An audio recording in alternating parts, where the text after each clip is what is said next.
Salut et bienvenue sur RD Congo Info. C'est toujours avec un réel plaisir que je vous retrouve pour vous présenter 5 minutes avec César Ngadi.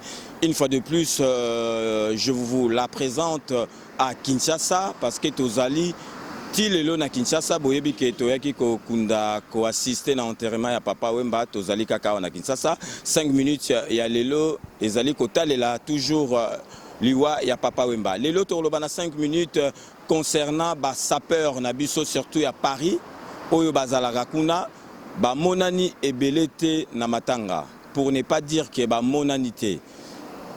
Toyebite po na nini boyebi ke na 5 minutes avec César Ngadi to salaka jugement te, to pesaka point de vue na biso te, to pesaka bino ba élément binonde boko pesa ba biyano na bino. Ba sapeur ba kamusi batu ba sapeur ba yete. Neti petit nanga Didier Njongo, mfumu na Yoshi petit nanga oyete.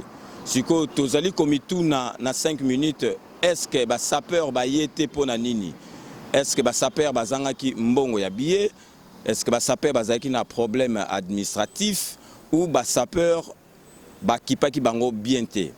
Donc yango wana tozali komituna ba sapeur na Paris bazalaka na milieu ya Papa Wemba. Papa Wemba bino boyebi ke la SAP yemutu basalango na Strevos Niarkos meto kamwe basaper à Paris bazala kuna balakisaka bilamba balobaka basombaka ba blouson ba 35 000 ba 40 000 mais Papa Wemba akufaki na leur moko akufi et arrangé batunyo surtout ba billets zaki nango ba 500 ba 700 mais to moni ata sapeur oyo ya parité. Exemple pour ne pas citer Didier Njongo. À mon anité, siko 5 minutes et moni vidouana ou salemaki yangwana ezali komituna soki ba sapeur ba yete pona nini. Ezali négligence ya liwa ya Papa Wemba. Ezali ba sapeur bazanga ki mbongo ya billet. Ba sapeur balingaki ba kipe bango na ndengi ba kipaki ba musicien. Donc yangwana ezali ba point d'interrogation oyo tozali komituna na 5 minutes. Donc, boyebi que 5 minutes, et Zouakabino kaka pas plus de 5 minutes, to pesa rabino ba donner binonde mutu bo lobaka makamundenge ezali. Donc, ndenge bomoni qui est aux na Kinshasa.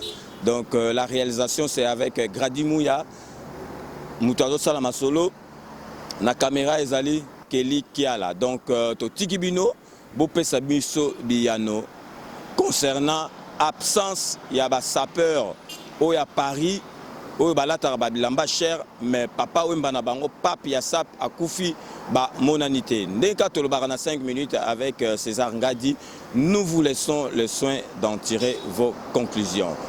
C'est ainsi que s'achève ces 5 minutes avec César Ngadi. Merci de l'avoir suivi. Nous allons nous rencontrer dans le plus bref délai pour un nouveau numéro de 5 minutes avec César Ngadi. D'ici là, portez-vous bien et n'oubliez pas, tout le monde est d'accord et il en restera ainsi pendant longtemps.